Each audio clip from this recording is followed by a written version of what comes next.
அப்படிங்கிறதுனால நம்ம போராட்டம் தடுக்கிறதுக்கு உண்டான முயற்சி தான் இந்த எஃப்ஐஆர். அந்த அன்னைக்கு நம்ம அரெஸ்ட் பண்ண 5ஆம் தேதி வரைக்கும் அவங்களுக்கு ஒரு ஐடியா இல்லை. சரி இவங்களை விட்டுறலாம், ஒரு முன்னாடி அரெஸ்ட் பண்ணிட்டா அப்படியே விட்டுறலான்னு எடுத்துருக்காங்க. அது 2 நாளில் அதெல்லாம் மாறி இருக்கு. அதுக்கு மிகப்பெரிய ஒரு பின்புலம் ஏதோ ஒரு வேலை செஞ்சிருக்கு. அதனால நம்ம ஆனால் இதை வச்சு நம்ம பயன்படக்கூடாது. அவங்க நினைச்சுக்கிறாங்க இந்த 42 பேர் மேலே எஃப்ஐஆர் போட்டால் நம்மளாம் பயந்துடுவோம், அடுத்த அந்த போராட்டத்துக்கு இருக்கு போக வச்சிடலாம்னு நினைக்கிறாங்க. இனிமேல் மாதம் 5ஆம் தேதி சொன்னாங்க இல்லையா, 5ஆம் தேதி வரைக்கும் நம்ம வெயிட் பண்ண வேண்டாம்.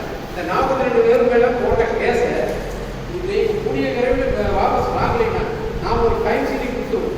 இந்த டைம் சீலிங்கில் இந்த டைமில் நீங்கள் கேஸை வித்ட்ரா பண்ணலைன்னா அல்லது ரெஃபர் பண்ணலைன்னா நாங்கள் மக்களை தட்டி மிகப்பெரிய போராட்டத்தை அறிவிப்போம். நீங்கள் இந்த 42 நீங்கள் 42 84 ஆகும், 84 178 ஆகும், இல்லைன்னா 40 500 வருஷத்தில் அரசாங்கம் நம்மளை திருப்பி பார்க்குது. அதனால நம்ம என்னன்னா இன்னைக்கே ஒரு முடிவெடுத்து இந்த கூட்டத்தின் வாயிலாக எடுக்கிறதுனா எப்போ நாம் இன்னைக்கு இந்த டைமுக்குள்ள முடிக்கலைன்னா நாங்கள் மிகப்பெரிய மக்கள் சக்தி திரட்டி போராட்டத்தை ஆரம்பிக்கிறோம்னு சொல்லி நாம் அதை அறிவு கொடுத்தோடு நிற்காம அதுக்குண்டான முன்னேற்பாடுகளை இன்னிலிருந்து தொடங்கணுங்கிறத என்னோட தாழ்மையான எல்லாம்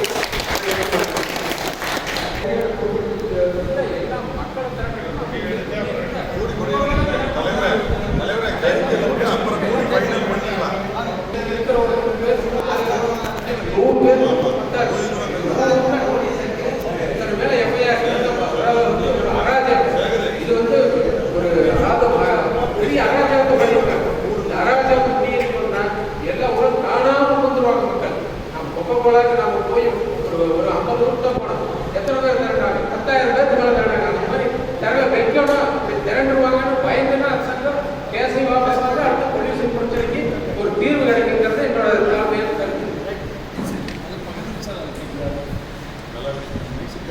இந்த நாளை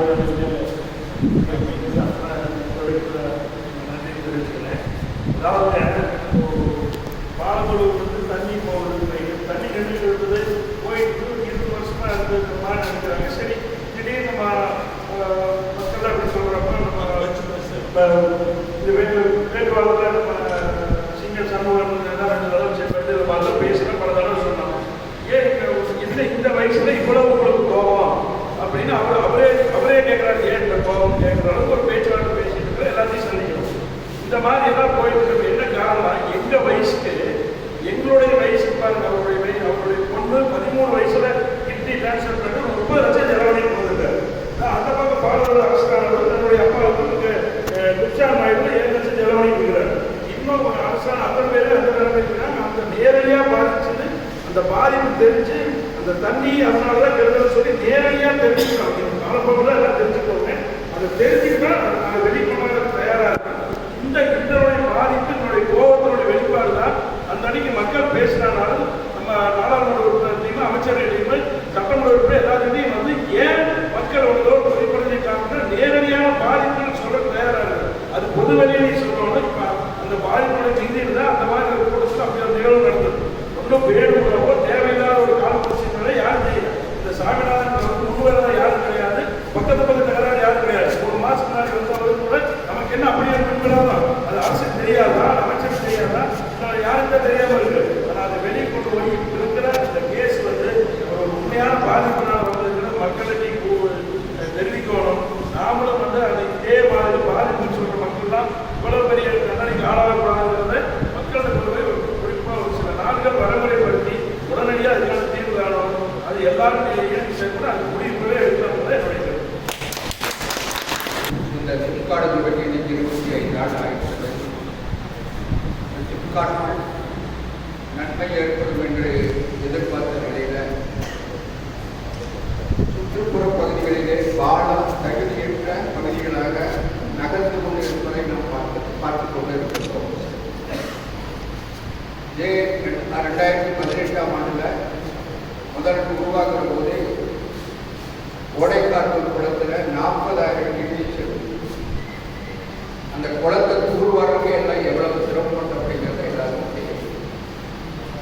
இன்னைக்கு அது மக்கள் விழிப்புணர்வு ஏற்படுத்தி இன்னைக்கு அது பாடுகளும் தாண்டி கொடுப்பினர் வரைக்கும் எல்லாரும் பாதிச்சிருக்கிறோம். ஆகவே எங்களுக்கு இந்த சிப்காட்டை சட்டப்படி செயல்படுத்துறதா ஆரோ சிஸ்டம் இருக்குது, இல்லை நிலத்தை பாதுகாக்கிற சிஸ்டம் இருக்கும். நிலத்தை பாதுகாக்கணும் அப்படிங்கிற கோரிக்கை தவிர நாம் எதுவுமே சொல்கிறது இல்லை. நான் கவுன்சிலராக இருந்து யூனியன் மீட்டிங்க்கு இந்த சிப்காட்லேருந்து வரணும் அப்படின்னா கலெக்டர் உத்தரவு இருக்குது. அந்த மீட்டிங்கில் அவர் பங்கெடுக்கணும் அப்படிங்கிறது. ஒரு மீட்டிங்கில் நான் வந்து அவர் பேசுகிற போது நான் ஒரே வார்த்தை தான் சொன்னேன். நான் முகாட்சிக்குடாருங்கிற செந்தாமலத்தில் தான் நான் குடியிருக்கிறேன்.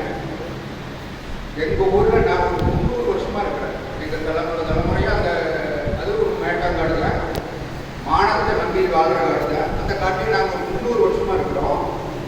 நீங்கள் ஒரு 20 பேர் உழைக்கிறதுக்காக, நான் அந்த சிப்காட் நான் மீட்டிங்கில் பேசணும்னு சொல்கிறேன். நீங்கள் ஒரு 20 பேர் உழைக்கிறதுக்காக இந்த தண்ணியை அத்துமீறி விட்டு எங்களை கெடுக்கிறையே, எங்கள் வாழ்க்கையை கெடுக்கிறையே, எங்களை குடிபெயர்ந்து நீங்கள் வச்சுக்கிறையே. நாங்கள்தான் குடிபெயர்வோம். நான் வேற பாடின்னு சொன்னேன். நான் குடியேறுகிற போது கொஞ்சம் சும்மா போகல, நீ நாசமாக போயிடுவா அப்படின்னு சொல்லிட்டு தான் நான் சொல்லுவேன். இது உண்மையான குடியில் மினிட் பண்ணியிருந்தாங்கன்னா அது பதிவு இருக்கும். இப்போ போய் எடுத்து பார்த்தாலும் அந்த வார்த்தை இருக்கும். அப்போ அந்த மாதிரி நாமெல்லாம் வந்து பகுதிகளாக பாட தகுதிகளாக இருக்கிற நேரத்தில் ஒரு போராட்ட வடிவம் கூடுதலாக மக்கள் சக்தியை இயக்கி போயிட்டுருக்கிறப்போ அரசு அதை வந்து கேட்காது. அரசு வந்து நாம் தான் வந்து வெட்டி ஆளுகிறார். இந்த ஆளுகளாக வந்து ஒருத்தர் வீரவசம் பேசுகிறாரு, அவர் அப்படி பேசுகிறாரு, இப்படி பேசுகிறாரு அப்படின்னு நம்ம மேலே ஒரு குற்றத்தை உருவாக்குறோம். குற்றத்தை உருவாக்கி இது வந்து தலைமைச் செயலகத்துக்கு வரைக்கும் போகும். இது ஏதோ வந்து ஒரே ஒரு இடத்துல முடிவெல்லாம் இருக்காது. ஒரு விஷயம் இங்கே சிப்காட்டில் நாங்கள் மீட்டிங் நடத்த முடியல, நாங்கள் ஏதாவது அதை இதை சொல்கிறாங்க அப்படின்னு ஒரு தலைமைச் செயலகத்துக்கு வரைக்கும் போகும்.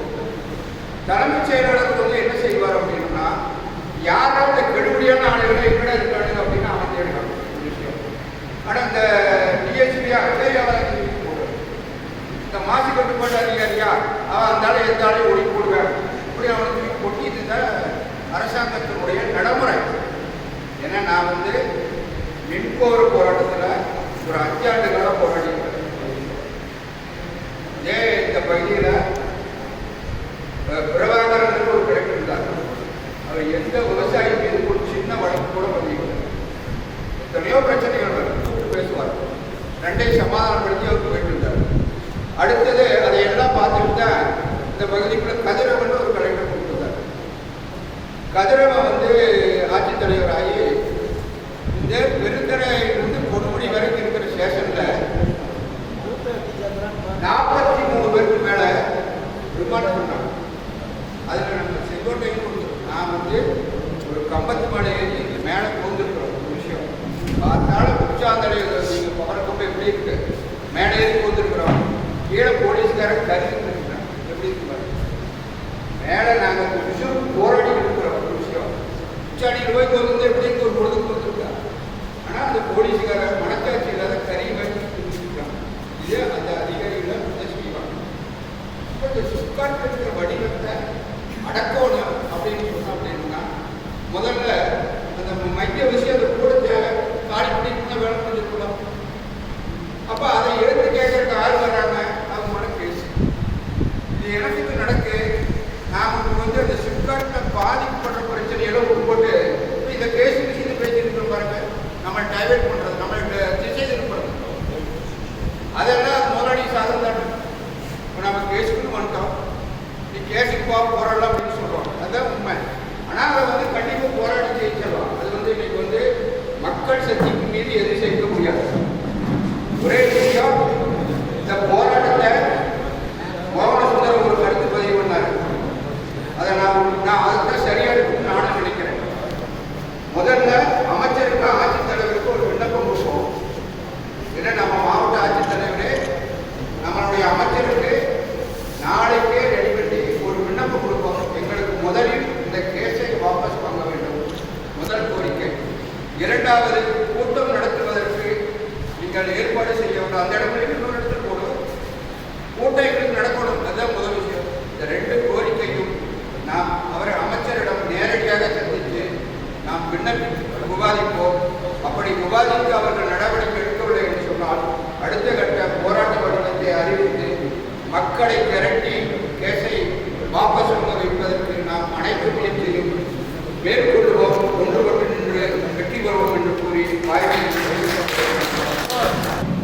ஆக்சுவலாக நம்ம பிரச்சனையை வந்து கரெக்டாக கையாளணும் அப்படின்னு பார்த்தீங்க அப்படின்னா எனக்கு கொஞ்சம் வித்தியாசமாக தோணுது. என்ன அப்படின்னா இது வந்து அரசாங்கமோ அதிகாரிகளோ வந்து முடிவெடுத்து பண்ணல.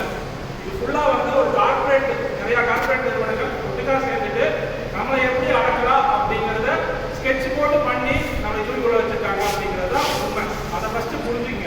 ஏன்னா அந்த அன்னைக்கு நம்மளை விட கார்பரேட்ல இருந்து ஆளுநர் கூடி வந்து போற வச்சிருக்கு. அதை ஃபஸ்ட்டு நீங்கள் தெரிஞ்சுக்கங்க. நிறைய பேர் அதை சொல்லலை. நம்மளை விட அதிகமாக கூட்டிட்டு வந்து போற வச்சாங்க. அப்போ நம்ம நாளைக்கு 3000 பேர் 2000 பேர் அங்கே போந்து எங்களுக்கு ஃப்ளிப்கார்ட் பிரச்சனை இருக்கு, கைது பண்ணுங்க, ரிலீஸ் பண்ணுங்க அப்படின்னா அதுக்கு ஈக்குவலாக ஆப்போசிட்ல போடுவாங்க. இல்லை அப்படின்னா அதுக்கு ஈக்குவலாக வேற ஏதாச்சும் ப்ரொடெக்ட் பண்ணுவாங்க. அதே மாதிரி அதிகாரிகளுக்கு, போலீஸ் அதிகாரியாக இருந்தாலும் சரி, பொல்யூஷன் கண்ட்ரோல் போர்டு இருக்கிற அதிகாரிகளுக்கு ஃபைனான்சியல் எய்ட் வந்து அவங்களால கொடுக்க முடியும். கொடுக்க வச்சு நம்மளுக்கு எதிராக டிசைன் இருக்க முடியும். நாம பண்றது கரெக்டாக இருந்தாலும் இந்த ஃபைனான்சியல் எய்டுன்னு ஒன்று இருக்கு பாருங்க, அது என்ன வேணா செய்யும். நான் ஓப்பனாக சொல்லலை, நீங்க ஓப்பனாக புரிஞ்சுக்கலாம். நம்ம ஓப்பனாகவே சொல்லல. இது என்ன இருக்கு, லஞ்சம் ஒன்று இருக்குது. பணத்தை கொடுத்து எதை வேணா சாதிக்கலாம். பணத்தை கொடுத்து எந்த அதிகாரி வேணா வாங்கலாம். எந்த அரசாங்க ஊழியராக இருந்தாலும் சரி, எந்த தேர்ந்தெடுக்கப்பட்ட எந்த உறுப்பினராக இருந்தாலும் சரி, முதலமைச்சராக இருந்தாலும் சிஎம் இருந்தாலும் சரி, பிஎம் இருந்தாலும் பணத்துக்கு மயங்காம யாருமே கிடையாது. அந்த பண கார்பரேட் நிறுவனத்துக்கு மட்டும்தான் இருக்குது. நாம எடுத்து போராடுறது வந்து கார்பரேட் நிறுவனத்தை எடுத்து போராடி இருக்கோம். அப்ப நீங்க பண்றது என்ன அப்படின்னா, நம்ம பண்றது என்ன, பேசிக்கே தப்பு. அவங்க வந்து நம்ம சொல்ற லோக்கல்ல சொல்ற சாணக்கியத்தனம் அப்படின்னு சொல்றாங்க, அதை வந்து ஈஸியா பண்றாங்க. அவங்க லாங்குவேஜ்ல எப்படி தெரியுமா சொல்லுவாங்க, ஈஸியா நம்ம வந்து ஸ்கெட்ச் போட்டு ஈஸியா பண்றப்பாரு அப்படிங்கிற மாதிரி நம்மளுக்குள்ள ஒரு பிரச்சனையை ஃபர்ஸ்ட் உண்டாக்கிட்டாங்க. நாமளே வந்து அதுக்கான தீர்வை சொல்லணும் அப்படின்னு எதிர்பார்க்குறாங்க. அதே மாதிரி அதிகாரிகள் வந்து அந்த நேரத்தில் அமைதியாக இருந்து ஈஸியாக ஒரு வீடியோ எடுத்து அதை சர்க்குலேட் பண்ணுறாங்க. நீங்கள் போகிறதுக்கு முன்னாடி அந்த வீடியோ சர்க்குலேட் ஆகிருக்கு. நாம் என்ன பேசணும், என்ன போராட்டம் நடத்தணும் அதெல்லாம் உங்களுக்கு தெரியல. அதிகாரியை கெட்ட வார்த்தையில் பேசுனீங்க, பெஞ்ச் அடிச்சு பேசுனீங்க, அங்கே போனவெல்லாம் ரவுடி அப்படிங்கிற சித்தரிக்கிற வீடியோ தான் நம்மளுக்கு ஃபஸ்ட்டு வந்து சேரும். எல்லாரும் சொல்கிற மாதிரி தான், உண்மையோட போய் வந்து சீக்கிரம் போய் சேரும். அண்ணன் சொன்னாரு, இன்னும் ஒரே ஒரு பாயிண்ட், வேலிட் பாயிண்ட் சொன்னீங்கன்னு சொன்னதுதான். அவர் என்ன சொன்னாருன்னா, ஒரு குறிப்பிட்ட ஜாதியினர் மட்டும்தான் இந்த போராட்டத்தில் கலந்துக்கிறீங்க, மற்ற ஜாதியினர் கூட்டிட்டு வரவே முடியல உங்களால. ஏன்னா இன்னொன்று சொல்றேன், இந்த குரூப்ல இருக்கிறீங்க எல்லாரும் மாமன் மச்சம் பங்காளி இப்படியே பேசிட்டு இருந்தீங்கன்னா யாருமே வர மாட்டாங்க. போராட்டம் யாருக்கு போராட்டம், மக்களுக்கு போராட்டம். எல்லாத்தையும் கூப்பிடுங்க. இங்க எல்லாரும் வந்தா தான் நடக்க முடியும். சரிங்களா? இன்னொன்று கார்பரேட், நம்ம போராட்டம் என்ன போராட்டம் நடத்தினாலும் இது எடுத்தா ஒரு போராட்டம் நடத்துறதுக்கு கார்பரேட் துணிஞ்சு செய்வாங்க. இதுக்கு முன்னுதாரணம் வந்து நாங்கள் இதுக்கு முன்னாடி சோசியல் மீடியாவில் இதை பற்றி கருத்துக்களை வந்து நிறைய கொண்டு போனோம். அப்போ வந்து மக்கள் வந்து ஓரளவு விழிப்புணர்வு இருந்தாங்க. எல்லாரும் ஃபோன் பண்ணி கேட்பாங்க, இது இப்படியா இப்படியா அப்படின்னு. உடனே அவங்களும் சோசியல் மீடியாவில் காசு வச்சு ஒரு 10 பேர்த்த வச்சு வேலை வாங்கி அவங்க பண்ணுறதெல்லாம் கரெக்டாக அப்படின்னு ஒரு ப்ரோக்ராம் பண்ணுறாங்க. நாம் வச்சு இந்த சோசியல் மீடியா எல்லாத்தையுமே முடக்கிறாங்க. ஸோ இப்போ இதையுமே பண்ண முடியும் அப்படின்னா அவங்க கூகுள் வரல அடிக்க முடியும், யூடியூப் வரல அடிக்க முடியும், ஃபேஸ்புக் வரல போக முடியும் அப்படின்னா இங்கே பண்ணி நம்மளை ஜெயிலில் அடைக்க முடியாதா? உங்களை 10 வருஷம் உள்ள வைக்கிறது அவங்க வந்து அடைக்க மாட்டாங்க. கார்பரேட் நடத்த என்ன வேணா பண்ணுவாங்க. நம்ம எதிரி வந்து கார்பரேட் தான். ஸோ அதை மாதிரி தெரிஞ்சுங்கன்னா கார்பரேட்டுங்கிறதோட நம்மளை விட 100 மடங்கு பலமானவங்க. ஸோ அவங்க ஏற்று நம்ம பண்ணும்போது அவங்கள விட நம்ம அதிகமாக சிந்திக்கணும். ஒவ்வொரு ஸ்டெப்பையும் பார்த்து வைங்க. ஏதோ தானோட அவங்க நினைக்கிறபடி ஸ்டெச்சுக்கு தகுந்தபடி நெகராது. அதான் என்னோட வேண்டியது. நான் பேசுறது தப்பாக இருக்கலாம். நன்றி, வணக்கம். தோழர்களே, நண்பர்களே, எல்லாரும் கருத்து சொன்னதுக்கு முன்னாடி ஒரு ப்ரொபோசல் வைக்கலாம்னு நினைச்சோம். அது வந்து ஒரு நீண்ட விவாதம் ஆயிருக்கு. நிறைய விவரங்களை எல்லாருக்கும் களத்தில் இருக்கிறவங்க நிறைய விவரங்கள் சொல்லுவாங்க. இருந்தாலும் ஒரு ப்ரொபோசல் முன் வச்சோம், அதன் மீது பேசுது அப்படின்னு நாம் வந்து முன்னாடி பேசிட்டு எல்லா விஷயமும் சொல்லிட்டோம். யசோதரன் சொன்ன மாதிரி முதலாளிகளினுடைய ஆட்கள் ஏராளமாக அழைத்து வரப்பட்டிருக்காங்க. எல்லா பெட்டிஷனையும் சொல்லிங்களா, அது வந்து நம்ம பெட்டிஷனில் பூரா அங்கே போகும்போதே பார்த்தீங்கன்னா அவன் இந்த அறிக்கை கொடுத்துருக்காட்டி 300 சில்லற பேர் ஆன்லைனில் விண்ணப்பம் போட்டிருக்காங்க அப்படின்னு சொல்லி இதுவரைக்கும் யாரும் அவங்க போட்டதே இல்லை. இப்போ என்னென்னா எல்லாம் யூஸ்ஃபுல்லாக நடக்குது அப்படின்னு காட்டுறதுக்காக பிளான் பண்ணி முதலாளிகள் தரப்பும் இவனும் பேசி செய்கிறாங்க அப்படிங்கிறது திட்ட தெளிவாக 300 சில்லற கம்ப்ளைண்ட்ஸ் பதிவாயிடும். அவங்க ரெக்கார்டு பார்த்தீங்கன்னா இது வரைக்கும் இல்லாத அளவுக்கு சாதாரண ஒன்றும் பிரச்சனையே இல்லைங்கன்னு காட்டுறதுக்காக போகிறோம். அதனால் இப்போ வந்து என்னன்னா நம்ம ப்ரொபோசல் பொறுத்த வரைக்கும் இது வந்து ஒரு கடுமையான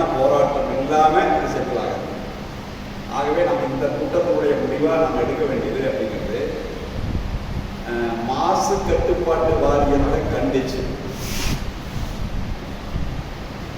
போடப்பட்டிருக்கிற வழக்கை திரும்ப பெற சொல்லி, மாசு கட்டுப்பாட்டு வாரியத்தை கண்டிச்சு வழக்குகளை திரும்ப பெற சொல்லி, ஆன்லைன் அதாவது OHS மீட்டிங்கை தொடர்ந்து நடத்த சொல்லி அதை மீட்டிங்காக வலியுறுத்திங்க. 40 கோடி ரூபாயில் அறிவிச்ச பொது சுத்திகரிப்பு நிலைய பணிகளை உடனடியாக செயல்பாட்டுக்கு கொண்டுட்டு வரணும் அப்படிங்கிறத வலியுறுத்திங்க. சிப்காட்டுக்குள்ளே இப்போ இருக்கக்கூடிய 60,000 டன் கலப்பூப்புகளை உடனடியாக அப்புறப்படுத்தணும். சட்டவிரோதமாக செயல்படுற நிறுவனங்கள் மீது பாகுபாடு இல்லாமல் உறுதியான நடவடிக்கை எடுக்கணும். இந்த 5 கோரிக்கை மட்டும் போதும். இதை வலியுறுத்தி வரக்கூடிய 5ஆம் தேதி காலையில மாசு கட்டுப்பாட்டு வாரிய அலுவலகத்துக்கு முன்னாடி மாபெரும் கண்டன ஆர்ப்பாட்டத்தை நடத்துறது. பெருந்திரள் கண்டன ஆர்ப்பாட்டமா பெருந்திரள் ஆர்ப்பாட்டத்தை எப்படி பண்ணாலும் சரி, அதை நம்ம பெருந்திரள் கண்டன ஆர்ப்பாட்டம் கொடுப்போம். அந்த மாதிரி ஒரு ஆர்ப்பாட்டத்தை நம்ம நடத்துறது அப்படிங்கிறது கூட்ட முடியும் அறிவிக்கலாம். ஏன்னா இப்ப நமக்கு அதுக்கு முன்னாடி இந்த 20 நாள் தான் இருக்கு. இந்த 20 நாள்ல நம்ம செய்ய வேண்டியது நீங்க சொன்ன மாதிரி உடனடியா ஒரு பெட்டிஷன் தயார் பண்ணிட்டு மாவட்ட அமைச்சரை, கலெக்டரை நம்ம கொடுத்துட்டு வந்திருக்கோம். நம்ம போகும்போது எல்லா பிரதிநிதிகளும் போய் அமைச்சரை பார்த்து சந்திச்சு பேசுவோம். நாளைக்கு அதுக்கான ஒரு டேட்டு முடிவு நம்ம எல்லாருமே போகலாம், அவங்ககிட்ட பேசலாம். மாவட்ட அமைச்சர், மாவட்ட ஆட்சித்தலைவர், அதே மாதிரி மக்கள் பிரதிநிதிகள், நாடாளுமன்ற சட்டமன்ற உறுப்பினர்கள் உள்ளிட்ட எல்லாத்தையும் சந்திச்சு பேசுகிறோம். அனைத்து அரசியல் கட்சி நிர்வாகிகளை சந்திச்சு ஆதரவு போறோம். இந்த கண்டன ஆர்ப்பாட்டத்துக்கு வர சொல்லி போறோம். மக்கள் பிரதிநிதிகள், பொதுநல அமைப்புகள் எல்லாத்தையும் கேட்கணும். அதே மாதிரி உள்ளாட்சி தலைவர்கள் உட்பட எல்லா அமைப்புகளுடைய ஆதரவு கேட்கணும். அத்தனை பேர்த்தையும் சேர்த்து ஒரு 5000 பேர்த்த எல்லா பொதுநல அமைப்பும் சொல்லியிருக்கு. வணிகர் சங்கம், விவசாய சங்கம், தொழிற்சங்கம் எல்லாம் எதெல்லாம் இருக்கோ எல்லாருக்கும் ஆதரவு கேட்கணும். அது ஒரு டீமா போய் இந்த 20 நாள் அதுக்கு முன்னாடி நம்ம ஒரு டேட் முடிவு பண்ணலாம். நான் 30 கூட யோசிச்சு வந்தேன். செவ்வாய்க்கிழமை நாள் வருது, இந்த 5ஆம் தேதிக்கு முன்னாடி நடத்தலாம் அப்படின்னு யோசிச்சா கரெக்டாக 15 நாள் இருக்கு. இப்போ 5ஆம் தேதி மறுபடியும் நம்ம பிளாங்க விட முடியாது. 30ஆம் தேதி நடத்திட்டு 5ஆம் தேதி என்ன அப்படின்னு விட முடியாது. அதனால் அந்த 5ஆம் தேதியே நாம் இதை அறிவிச்சு அதுக்கு முன்னாடி பேச்சுவார்த்தை நடத்தினாலும் சரி, என்ன பண்ணாலும் சரி நம்ம அதெல்லாம் பேசணும். நாம் இந்த அடிப்படையில் நாம் ஒரு இது பண்ணலாம். அவங்க நிறைய சொல்லுவாங்க. நீங்கள் சொன்னது குறிப்பாக நம்ம வயசு நடந்துக்குது, நம்ம பொண்ணாறு நடந்துக்குது, இதெல்லாம் நிறைய சொல்கிறாங்க. அது அந்த விஷயத்துல போக வேண்டியதில்லை இல்லைங்களா? வீடியோ எடுத்தாலும் சொல்கிறாங்க. இப்படி ஒவ்வொருத்தரை பற்றி தனி நபர்களை சொல்லி நம்ம இதெல்லாம் கெட்டவங்க மாதிரி ஒரு சித்தரிக்கிறதுக்கான முயற்சி இல்லைங்களா? அதையெல்லாம் நம்ம ஒதுக்கி தள்ளிட்டு மெயின் கோரிக்கையில் குத்தி நிற்கும். இதுதான் நம்மளுடைய இலக்கா இருக்கு. இந்த அடிப்படையில் நாம் ஒருமித்த முறையில் இதில் பல பேருக்கு இது இருக்கு. இந்த போராட்டம் நம்ம இன்னைக்கு உட்காரதா இருந்தால் இது ஒரு உண்மை நடந்திருக்காதா அப்படின்னு பேசுகிறவங்களும் இருப்பாங்க. உட்காரலைனால காலையிலேயே ரிமாண்ட் பண்ணுற ஐடியாவில் இருந்தது நம்ம தெளிவாக தெரிஞ்சுருக்கு. அதனால் எல்லாருக்குமே எல்லா விஷயம் தெரிஞ்சதுக்கு முன்னாடி அதில் நீண்ட நேரம் பேசுகிறதோட இந்த போராட்டம் அடுத்த 5ஆம் தேதி மாசு கட்டு பயணம் அவன் தான் பெட்டிஷன் கொடுத்துருக்காங்க. இதுவரைக்கும் எத்தனையோ டிஇ கிட்ட பெட்டிஷன் கொடுக்க சொல்லி புகார் கொடுக்க சொல்லி அதிகாரிகளை கேட்டாங்க. இதே பழனிசாமி உட்பட வடஞ்சாமி உட்பட யாரும் போலீஸ்ல போராடுற மக்கள் மீது புகார் கொடுக்கறதுக்கு யோசிச்சாங்க, கொடுக்கல. பொதுவாக வாயில் வழியா பேசிட்டு இருந்தாங்க. தவிர ஒரு கைப்பட புகாரா கொடுத்திருக்கிறது இந்த அதிகாரி கொடுத்துருக்கு.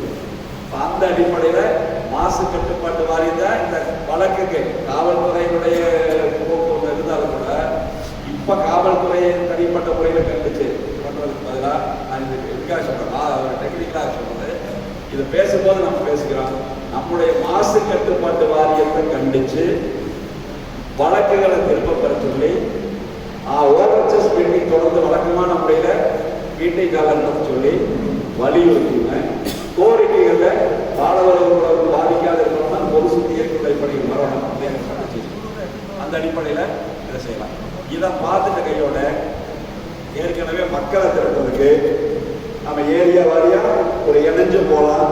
எல்லா இடங்கள்லையும் குழுக்களாக நம்ம வந்து போய் அணி திரட்டி அதில் ஒரு நம்பிக்கை ஊட்டி இந்த விஷயங்களை எடுத்து சொல்லி நாம் வந்து ஒரு 5000 பேர்த்த குறைஞ்சபட்சம் திரட்டுறதுக்கு முயற்சி முடியுமானா நிச்சயமாக முடியும். பெருந்தர சென்னிமலை ஒன்றை மட்டுமில்லை, நாம் தயார்படும் போது மாவட்டம் முழுவதும் வரதுக்கான வாய்ப்புகள் இருக்குது, அணியாக வர்றதுக்கு வாய்ப்பு இருக்குது. இது சரியான வழி இந்த 20 நாளும் நம்ம செயல்பட்டோம்னா இது செய்யறதுக்கான வாய்ப்பு இருக்கு. இதன் மீது நீங்க பேசுங்க.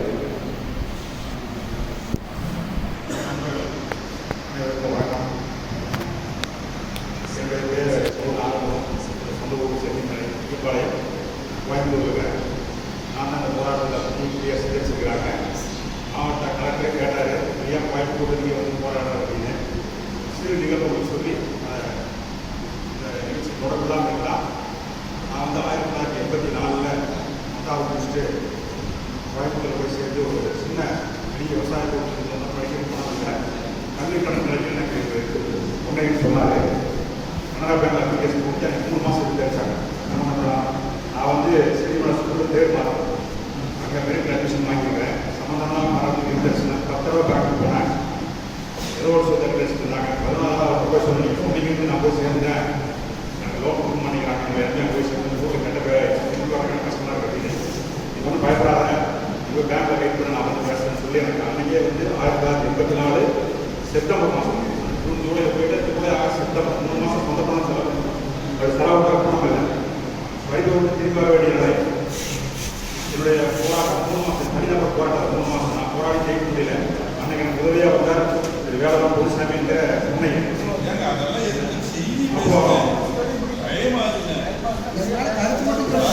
கலெக்டர் கேட்கிறார், இந்த கோயம்புத்தூர் வர வேண்டிய தேவையில்லை அப்படின்னு. சொந்த மக்கள் பாதிக்கப்படுறாங்க. எனக்கு அங்கே வீடு தோட்ட இது கிடையாது. நம்ம வந்து அங்கே இருக்கிறாங்க. இங்கே படித்தேன், இங்கே வளர்ந்தோம். மக்கள் தான் நான் பயந்தேன். நேரடியாகவும் நடக்கும் எல்லாரும் உதவி பண்ணியிருக்காங்க. அந்த மக்களால் பயன்பெற்றேன். அந்த மக்களுக்காக போராடணும். அவ்வளோ நான் வர வேண்டிய அவசியம் கிடையாது. எனக்கு அந்த வழிகாட்டில் இருந்து சிறப்பு செஞ்சவர் திரு பொன்னையன் 40 வருஷம் வச்சுருங்க. அவர்களே ஒரு போராட்டத்தை பார்க்குறப்ப எனக்கு ரொம்ப ஆச்சரியமாக இருக்குது. ஒரு நல்ல காரியத்துக்காக யாரோ ஒரு அறிமுகங்களாக செஞ்ச உதவி இன்னைக்கு பல பேர்த்து திரட்டுது. இந்த எண்ணத்தோடு எல்லாரும் இருங்க. நம்ம பாதிக்கப்படல, நம்ம ஏன் போராட்டத்துக்கு போகணும் அப்படின்னு நினைக்காம நம்ம சொந்த மக்கள், உறவினர்கள், நண்பர்கள் யாரோ ஒரு பாதிக்கப்படுறப்ப அவங்களுக்கு நம்ம வந்து ஒரு கை கொடுப்போம் அப்படின்னு எல்லாரும் ஈடுபடுங்க. ஒரு டைம்லைன் செட் பண்ணுங்க. நாளைக்கு நம்ம மினிஸ்டர் போய் பார்க்குறோம், கலெக்டர் பார்க்குறோம், அவங்க வாபஸ் வாங்கிக்கணும்னு சொன்னால் ஓகே முடிஞ்சுது. வாபஸ் வாங்கன்னு சொன்னால் என்ன செய்யணும்? 5ஆம் தேதி போராட்டங்கிறது ரொம்ப அதிகமான நாள் மாதிரி தெரியுது. ஒரு 20ஆம் தேதி 25ஆம் தேதி போராட்டம் தெரிவிங்க. 5ஆம் தேதி ஓஎஸ் மீட்டிங் நடக்கணும். பழையபடி அதுக்குள்ள கேஸ் எல்லாம் வாபஸ் வாங்கணும். எல்லாம் சட்டபூர்வமாக நடக்கணும். இப்போ அந்த ஆர்ப்பாட்டத்தை 5ஆம் தேதி நடந்தீங்கன்னா ஓஎஸ் நடத்த மாட்டாங்க. இந்த மாதம் முடியல, அடுத்த மாதம் பார்க்கலாம் அப்படின்பாங்க. கன்வென்ஷன் ஆகிடும். ஒரு நாள் ஒரு மீட்டிங் நடத்தால் விருப்பம். நீங்கள் 25ஆம் தேதி 28ஆம் தேதி 1ஆம் தேதி ஒரு போராட்டத்தை ஆரம்பிச்சு இல்லை இவங்க ஓகே பண்ணி நான் கேஸ் வாபஸ் வாங்கிக்கணும் சொல்லலாம். இல்லைன்னா இந்த மாதிரி ஒரு கோகோலா நடந்த போராட்டம் மாதிரி ஒரு மிகப்பெரிய போராட்டத்தை நம்ம ஆரம்பிச்சு மக்களை திரட்டி உணர்வுகளை சொல்லி ஒரு சிலர் தெரிஞ்சோ தெரியாமல் போராட்டத்துக்கு எதுக்கு அவங்க இருப்பாங்க அவங்களுக்கு சொல்லி யாரோ கோவிலுக்கு பாதிக்கப்படுறாங்க, நேரடியாக மறைமுகமாக நீங்கள் எல்லாரும் வாங்கன்னு சொல்லி பெருந்தெல்லாம் கூடி மக்கள் சக்தியை காமிச்சு தான் நம்ம அரசாங்கத்தை வழி கொண்டு வரணும். நீங்கள் எவ்வளோ பெரிய அழகாக இருந்தாலும் மக்கள் சக்திக்கு மேலே மண்டிட்டு தான் ஆகணும். உலக மாதிரி தான் வரலாறு. நீங்கள் எல்லாருமே படிச்சிருப்பீங்க, பார்த்துருப்பீங்க. கோகோலா போராட்டத்தை அந்த தான் செஞ்சோம். ஆனால் நீங்கள் டைம் கொஞ்சம் கம்மி பண்ணி நாளைக்கு போய் பார்க்கலாம், நாளைக்கு அப்பாயின்மெண்ட் வாங்கி பார்க்கலாம். அவங்க ஓகேன்னா ஓகே, ஓகே இல்லைன்னா 25ஆம் தேதி அல்லது 28 அந்த 1ஆம் தேதிக்குள்ள முடிச்சுட்டு 5ஆம் தேதி மீட்டிங் நடந்து ஆகணும். நடத்தாங்க எத்தனை பேர் வந்தாலும் எல்லாருமே மீட்டிங் ரெடியாக இருக்கும். வேணுங்க போய்க்காங்க. நடைமுறை மாற்றக்கான நடக்கும்.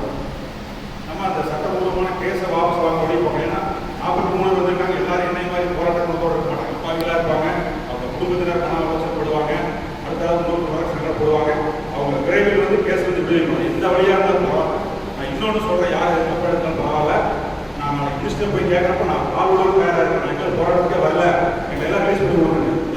இந்த மாதிரி கூட்டத்தில் அவரே பேசிருக்கிறேன். சாதாரண மனிதன் நான் பேச பேருக்கு கண்டிப்பாக மீறுவோம். 43 பேர் அப்பாவை பார்க்க இருக்கிறாங்க. அவங்க பாதுகாப்பு அடுத்த போராட்டம் அமைச்சர் நினைத்தாலும் வழக்கை திரும்ப பெற முடியாது. இது சட்ட நிலை. நாங்க அனுபவிச்சுக்கிட்டு சொல்றோம். நீங்க எந்த வங்கியில வேணாலும் போய் நாளைக்கு கேளுங்க. சட்டத்தின் நிலை என்னன்னா, வழக்கு போட்டு விட்டால் இதை திரும்ப பெறுகிற அதிகாரம் இங்க கிடையாது. இங்க இருக்கிற அதிகாரிகளுக்கு கிடையாது. சென்னையிலிருந்து முடிவெடுக்க வேண்டும். எனவே நீங்க நினைக்கிற மாதிரி அமைச்சர் வழக்கு போடாதீங்கன்னு அமைச்சர் சொல்லலாம். போட்ட பிறகு இந்த வழக்கை திரும்ப பெறுவது தலைமைச் செயலகத்திலிருந்து ப்ராசஸ் பண்ணி நடவடிக்கை எடுக்காம இருப்பாங்க. எனவே அது போகாதீங்க. அது தெரியாதே நிறைய வேலை சொல்லியாச்சுங்க. 5ஆம் தேதி மக்களை திறக்கலாம் சொல்லுங்களேன். திரட்ட முடியாது. போலீஸ் அனுப்பணும் மக்களை.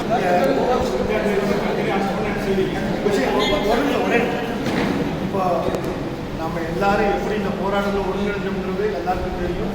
இப்போ போராட்ட அனுபவத்தோட 2 பேரும் பேசினாங்க. அது மேலே என்னென்ன கருத்துன்னு எல்லாரும் சொல்லிட்டீங்க.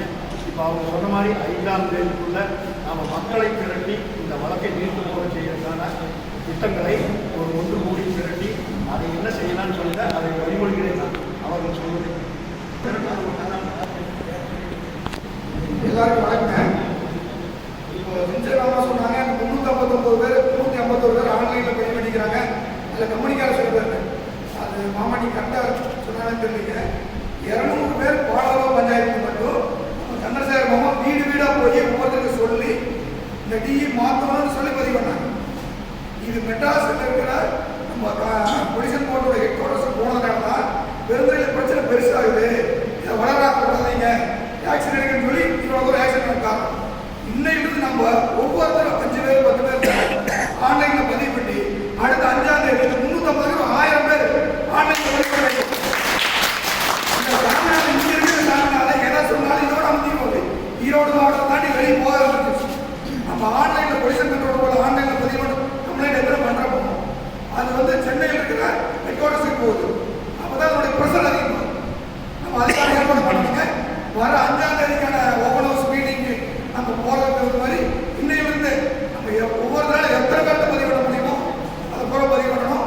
அதே மாதிரி 5ஆம் தேதி பண்ணுறது அந்த போராட்டத்துக்கும் நாங்கள் ஆதரவு தெரிவிக்கிறோம். வணக்கம். நான் சிலோடு பேர் கொடுத்தேன். மாமா சொன்ன மாதிரி முதல்ல இந்த கேஸ் ரிலீஸ் பண்ணி விடணும். எல்லாத்துக்கும் பயம் வரக்கூடாது. அதுக்கான இதுதான் பண்ணணும்.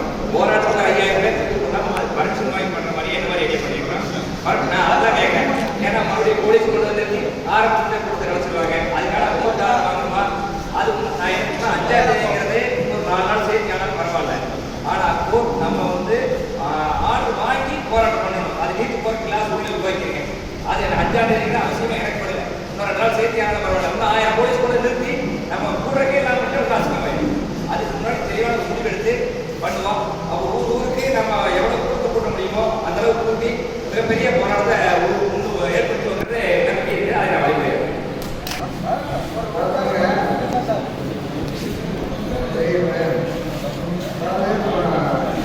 விவசாயிக்காக தலைவர் சொன்னாரு. நம்ம எல்லாமே சும்மா சொல்லிட்டாரு.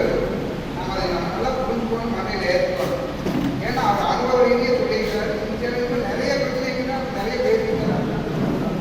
நம்ம சத்தியவர்களுக்கு தெரியும். என்னுடைய அனுபவம் தெரியும். அதிகமாக சொல்ல வேண்டிய தேவையில்லை. அதாவது எய்தவன் எங்கிருக்கிறாங்க சென்னையில் இருக்கிறேன்.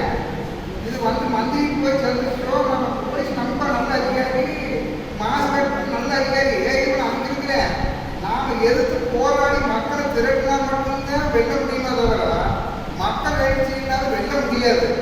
இதுதான் சார் அரசியல் கட்சி கூட்டினா மட்டும்தான் வெல்ல முடியுங்கிறது உண்மை. அதை சுருக்கமாக அவர் சொல்லியிருக்காரு. அதை நான் வரவேற்கிறேன். அதை செய்யணும். அதை செஞ்ச மக்களை தரப்பில் மட்டும்தான் வெற்றி பெற முடியும்.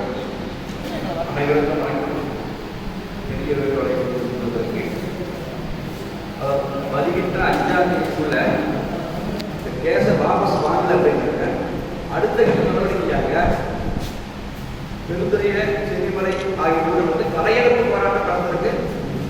அந்த முடிவை நாம் எடுக்கலாங்க. என்னுடைய கருத்துங்க.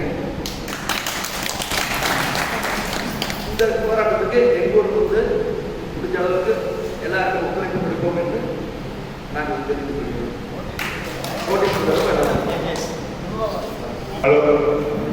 அதாவது எங்கள் ஊர்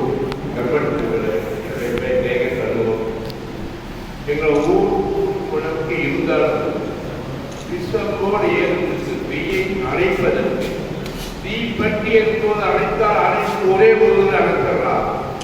700 ரூபாய் நன்மைகளுக்கு போடும். நல்ல யோசனை. எல்லோரும் பங்கெடுத்து என்னுடைய பொலிட்டிக் பிரச்சனையை என்றும் காணாத அளவுக்கு நீங்கள் 1000 என்ன 10,000 தேடினால் அது அடங்கிவிடும். அதற்கு நீங்கள் போர்க்குறியாய் செயல்படுங்கள் என்று சொல்லி எங்கள் ஊரிலே இருந்து கிட்டத்தட்ட ஒரு 100 பேரை அழைத்து வருகிறோம். ரமேஷுக்கு நான் விஜய் தலைவாய் படைக்கிறேன். சிப்காட்லேருந்து பார்த்தீங்கன்னா ஒரு 12 கிலோமீட்டர் டிஸ்டன்ஸில் எங்கள் ஊர் இருக்குங்க. நிலத்தடி நீர் வந்து ரொம்ப அதிகமான பாதிப்பளிக்கிறவங்க வந்து மெயினாக அங்கேருந்து வந்து எங்கள் ஊர்லேருந்து எல்லா ஊர்லேருந்து ஒரு 10 பேர் எங்கள் ஊர்லேயே வந்துட்டு இருக்காங்க. இந்த 43 பேரில் வந்து நானும் என்னோட மனைவி 2 பேருமே இந்த இதுக்குள்ள வந்திருக்கிறோம். எங்களுக்கு அதாவது பெருந்துறையை கம்பேர் பண்ணுறப்போ புஞ்சை தலைவாய் வரை பாதிப்பு அப்படிங்கிறது ரொம்ப ரொம்ப குறைவு. ஆனால் வந்து இந்த பாதிப்புக்கு நம்ம எந்த அளவுக்கு சப்போர்ட் பண்ண முடியுமோ அப்படிங்கிற ஒரு காரணத்துக்காக என்னால் முடிஞ்ச அளவுக்கு வந்து இது வரைக்கும் ஒரு 10 பேராவது ஓவிசஸ் மீட்டிங் கூட்டி வந்திருக்காங்க. கண்டிப்பாக இந்த மாதிரி போட எந்த வழியில் எடுத்தாலும் அதிக அளவு மக்கள் கூட்டியவருக்கு முழு பயிற்சி எடுப்பாங்க. இந்த போராட்டம் வந்து நார்மலாக இல்லாமல் இப்போ கல்லூரி மாணவர்கள்கிட்ட இதை பற்றி ஒரு விழிப்புணர்வு நம்ம கொண்டு போகணும். ஏன்னா அந்த பசங்க வந்து நிறைய பேருக்கோட வீட்டில் வந்து அந்த பசங்க போய் சொல்கிறப்போ அந்த பசங்களுடைய பெற்றோர்கள் வந்து நிறைய கேட்பாங்க. அதனால வந்து இந்த மாதிரி பல விதம் இருக்குங்க.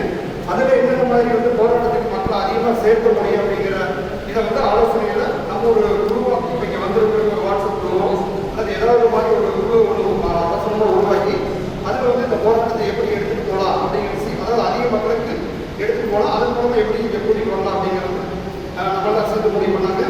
எந்த வடிவில் எடுத்தாலும் அதுக்கு எல்லாரும் ஒத்துழைக்கிறோம் அப்படிங்கிறது போர் அப்படிங்கிற காரணம் காமன் மிகப்பெரிய அஃபண்டர், அவங்க தான் மிகப்பெரிய குற்றவாளி. தண்ணி போகிற காரணமே அவங்க தான். தண்ணி சுற்றி பணம் விட்டுறாங்க, மழை காலத்தை திறந்து விடுறாங்க. இப்போ காமன் நீதிக்கு கூட 3வது தடவை காமன் நீதிக்கு முதல்ல 2 தடவை மூடி பெனால்ட்டி கட்டி அதை ஓடி இருக்கிறாங்க. பெனால்ட்டி குறைச்சி கேட்டு பல ஓடி அபராதம் போட்டு அதை கட்ட முடியாமல் இருந்திருக்காங்க. 3வது தடவை மூணுனா அவங்க வந்து நிரந்தரமாக மூடக்கூடிய வாய்ப்புகள் இருக்குது. ஏன்னா 2 தடவை குற்றவாளி ஆகிட்டாங்க. 3வது தடவை பண்ணாங்கன்னா அந்த இடிபியை ஃபுல்லாக பர்மிட் பண்ணி குடியிருப்பு போட்டு அப்புறம் கடுமையாக 9 சாதனைக்கு 9 சாயாளர்கள் கடுமையாக பாதிக்கப்படுவாங்க. அதை தவிர்க்கிறதுக்காக தான் இந்த மாதிரி அடக்குமுறை ஆவார்கள். வேற எந்த நம்பர் 9 சாயாளர்கள் கடுமையாக பாதிக்கப்படுவாங்க. காமன் நீதிக்கு வந்து நிரந்தரமாக போடக்கூடிய சூழ்நிலை உருவாகும். அந்த சூழ்நிலை நான் நெருங்கி வந்துட்டோம். அதை தவிர்க்கிறதுக்காக பண்ணியிருக்கிறாங்க.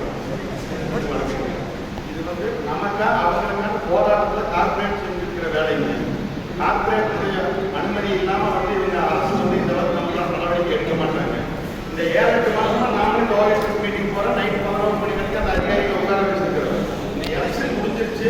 இனி அடுத்த சட்டமன்ற எலெக்ஷன் வர்றதுக்குள்ள சிறுகாட்டுக்குள்ள வேறு யாரும் வந்து போராட்டம் வரக்கூடாது அப்படிங்கக்கூடிய ஒரு அபிப்பிராயத்தை இந்த மாதம் தான் அவங்க வேலையை ஆரம்பிச்சிருக்கிறாங்க.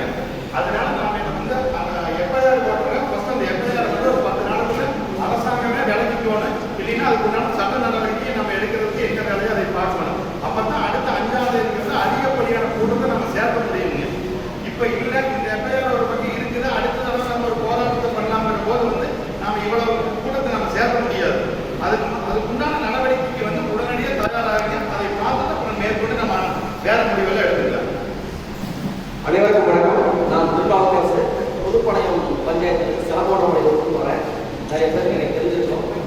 ஸோ இந்த சுற்றுச்சூழலை பாதுகாப்பதற்காக, இந்த மண்ணுக்காக, மக்களுக்காக உண்மையாக உறுதியாக போராடி வரக்கூடிய அனைவரையும் தலைவருக்கு வந்து நான் வந்து பாராட்டுறேன், வாழ்த்துறேன், நன்றி தெரிவிச்சுக்கிறேன். ஸோ முதல்ல வந்து இந்த சிப்காட்டுக்காக நான் வந்து போராடுறதுக்காக வந்து வரும்போது முதல்ல எங்கள் அம்மாட்ட சொல்லி எங்கள் அம்மா வந்து பயன்படுத்தி இவன் போகிறான், வேற ஏதாவது பிரச்சனை வரும், தொழிலுக்கு ஆபத்து வரும் அப்படின்னு சொல்லி எங்கள் அம்மா அனுப்பி எனக்கு போராட்டம் தப்பாச்சு.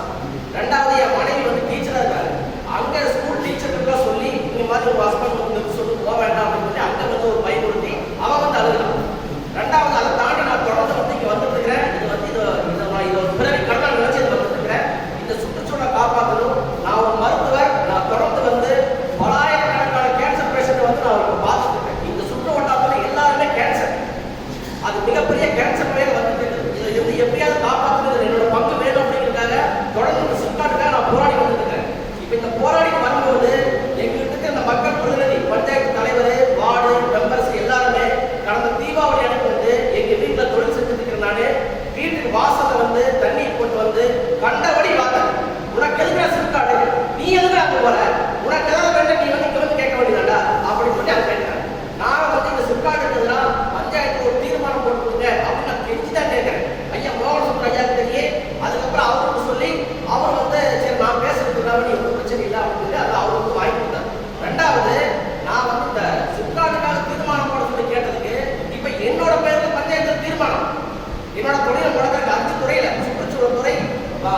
துறை, சாலை பாதுகாப்பு துறை, இந்த மாதிரி சுகாதாரத்துறை, இந்த மாதிரி 5 துறையில பஞ்சாயத்துல என்ன தீர்மானம் போட்டுருக்காங்க.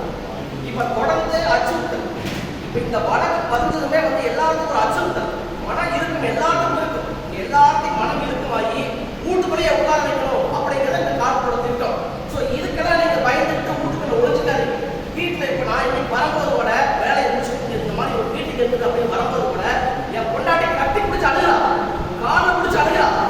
இது வரைக்கும் அந்த பொண்ணு அந்த மாதிரி பண்ணதே இல்லை. போகாதீங்க, வேண்டாம், வேண்டாம், உடம்பு இருக்குது, குட்டி இருக்குது, அதை நம்ம பாதுகாக்கணும், எல்லாரும் போராடி போறாங்க, வேண்டாம் வேண்டாம் காட்டு அழுகிறா.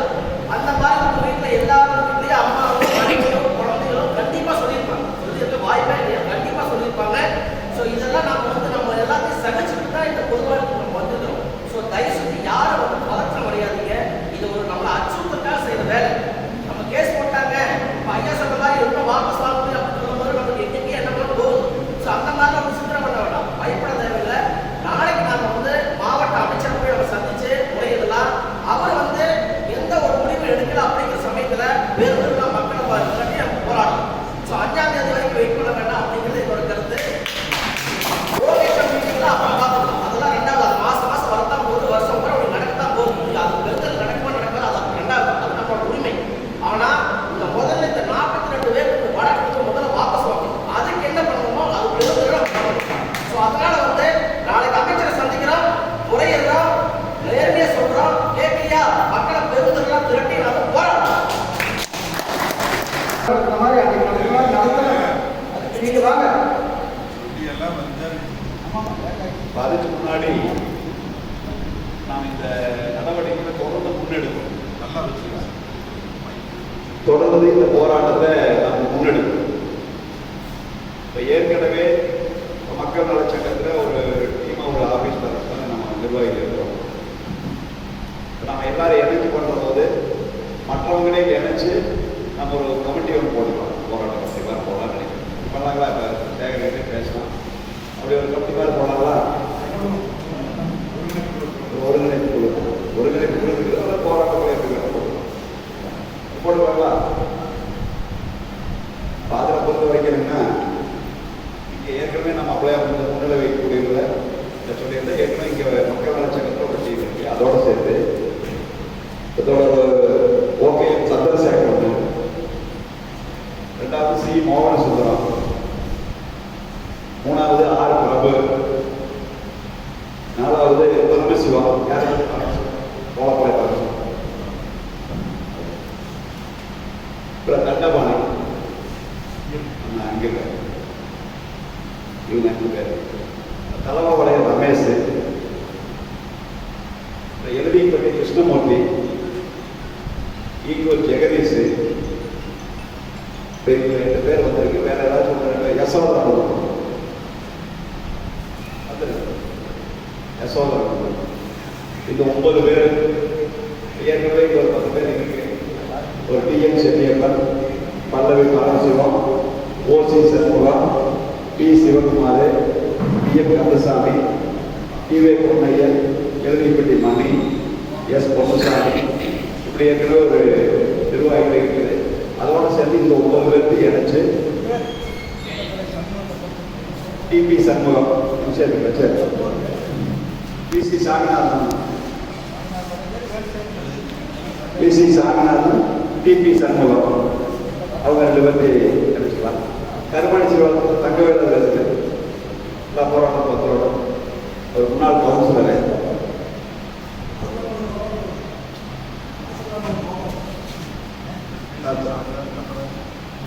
PC Saminathan, KR Thangavelu, TP Shanmugam, KMS Gopal, SK Thangaraj இருக்கிறது.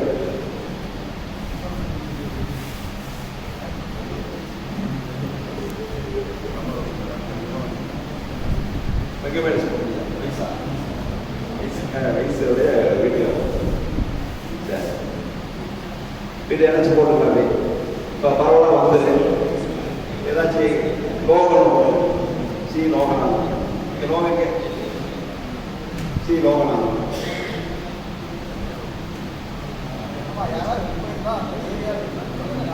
இப்போ கிட்டத்தட்ட என்ன ஃபைனல் பண்ணி சொன்ன பேரையெல்லாம் பட்டியல் போட்டு நம்ம அது போகலாம். ஒரு 30 பேர் வரைக்கும் வரும். 1-2 ஏதாவது முக்கியமான விட்டு போனால் கூட சேர்த்துக்கலாம், அது ஒன்றும் பிரச்சனை இல்லை. ஏன்னா எல்லா நேரங்கள்லேயும் எல்லாரும் கூடி பேசுறது சிரமம் இருக்கும். போராட்டத்தில் நம்ம கலந்து பேசிக்கிற வசதியாக இருக்கும். ரெண்டாவது, நம்மளுக்குள்ள ஒரு ஒருங்கிணைப்புக்கு ஒரு வாட்ஸ்அப் குழுக்களில் நம்ம எல்லாரும் ஒருங்கிணைஞ்சிருக்கலாம். இது வரைக்கும் தனித்தனி வாட்ஸ்அப் குழு நிறைய வச்சுருக்கலாம். இந்த போராட்டத்தை முன்னெடுக்கிறதுக்காக ஒரு வாட்ஸ்அப் குழு வந்தவங்க அநேகமாக ஃபோன் நம்பர் எல்லாம் போட்டுருப்பீங்க. அந்த வாட்ஸ்அப் குழுவில் எல்லாத்தையும் ஒருங்கிணைச்சு போகலாம். பேரை மட்டும் என்ன பேரை வைக்கிறாங்கன்னு நீங்கள் சொல்லுங்கள். பேரை மட்டும் ஏற்கனவே பெட்டிஷன் பண்ணுறோம், என்ன பேரை போகலாம் அப்படிங்கிறது சொல்லுவீங்க.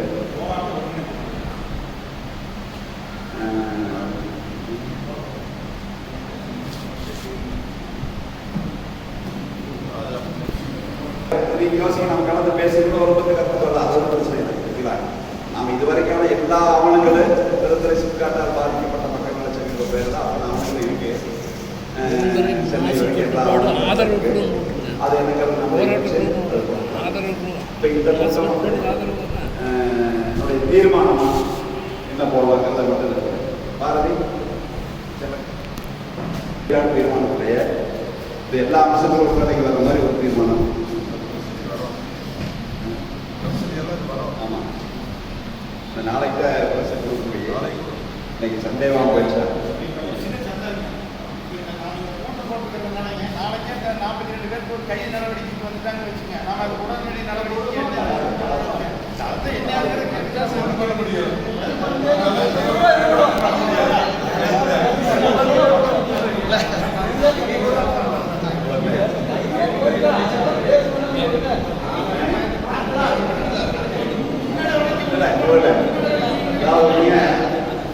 இப்போ இது எப்பயாவது இருக்குதுங்கிறதுனால அவங்க அதை பற்றி எதுவும் சொல்லலை. ஆனால் நாம் எல்லாரும் விவரம் தெரிஞ்சவங்க.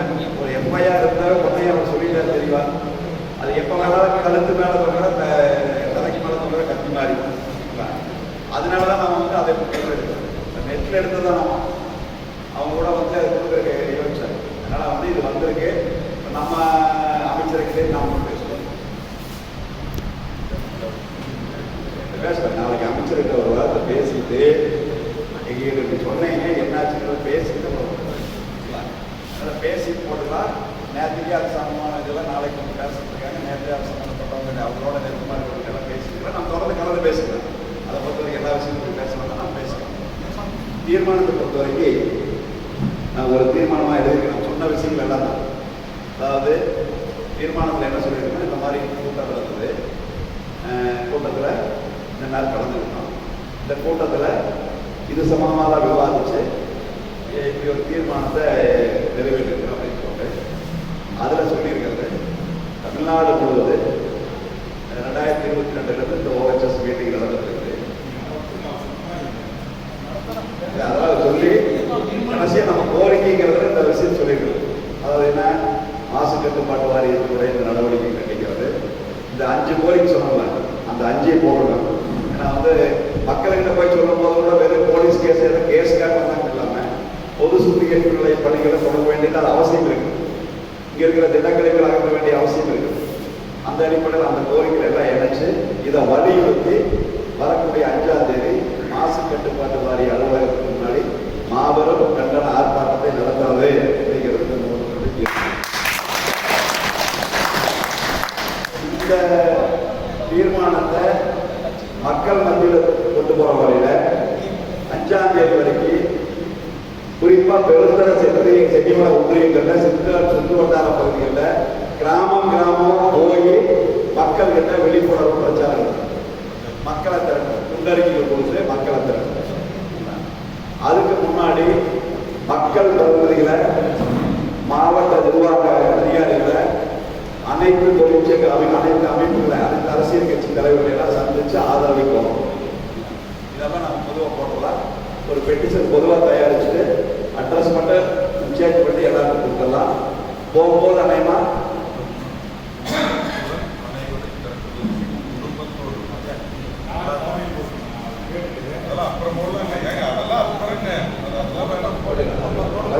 முதல்ல தீர்மானத்தை சொன்ன மாதிரி நபர்கள் முன்னெடுக்கிறதல்ல, நம்ம இயக்கத்தை முன்னெடுத்தவங்கிற அடிப்படையில் செய்யலாம். இதில் வந்து பேர் யாருக்கு வந்தது, எது செஞ்சாலும் நாம் என்ன செய்யறதா வந்து அது ஒன்றும் பிரச்சனை இல்லை.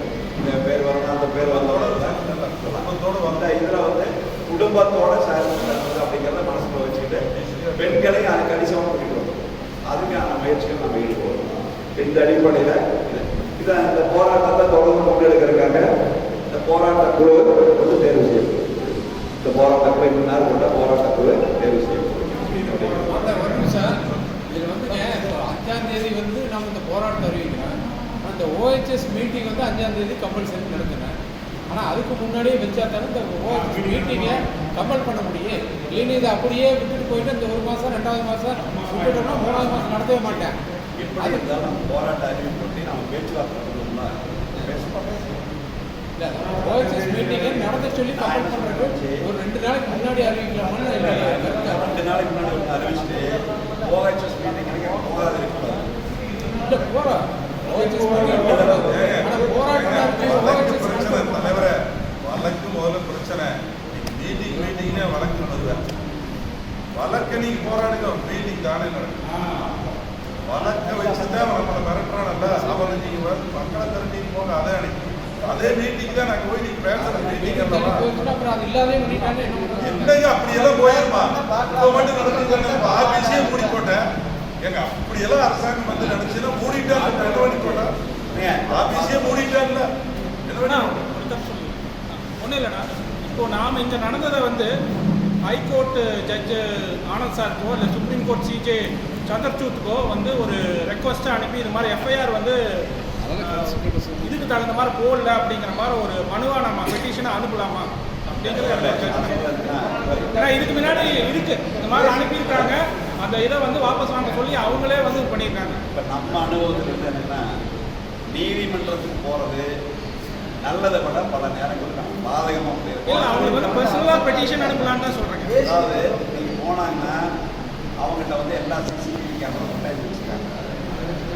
இல்லை, நான் உண்மையை தானே சொல்ல போகிறேன். அதுதான் பிரச்சனைங்க. இப்போ நீங்கள் என்னதான் போனாலும் நீங்கள் அடுத்த கடைசியில் எங்கே தான் போயிட்டு எந்த விவாதம் இருக்குங்க.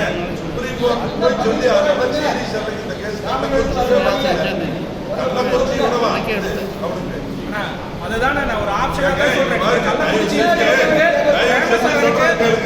இது வந்து சொல்லலாம், நீங்களும் ஈட்டு போயிடலாம்.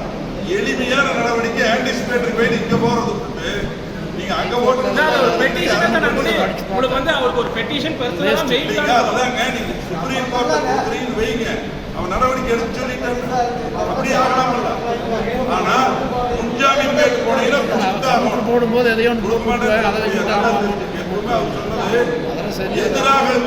அது 2000 இதெல்லாம் ரொம்ப ரொம்ப சின்ன மேட்டர். ஆயிரக்கணக்கான எஃப்ஐஆர் இந்தியா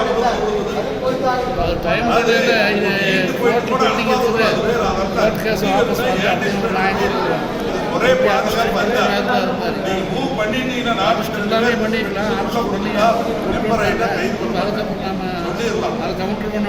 தவிர எதுக்கு நிறைய பேசணும். சுப்ரீம் கோர்ட் இங்கதானே உங்களுக்கு இருக்குது எல்லாம். சரி சொல்லலாங்க, கொடுங்க, எழுதி கொடுங்க.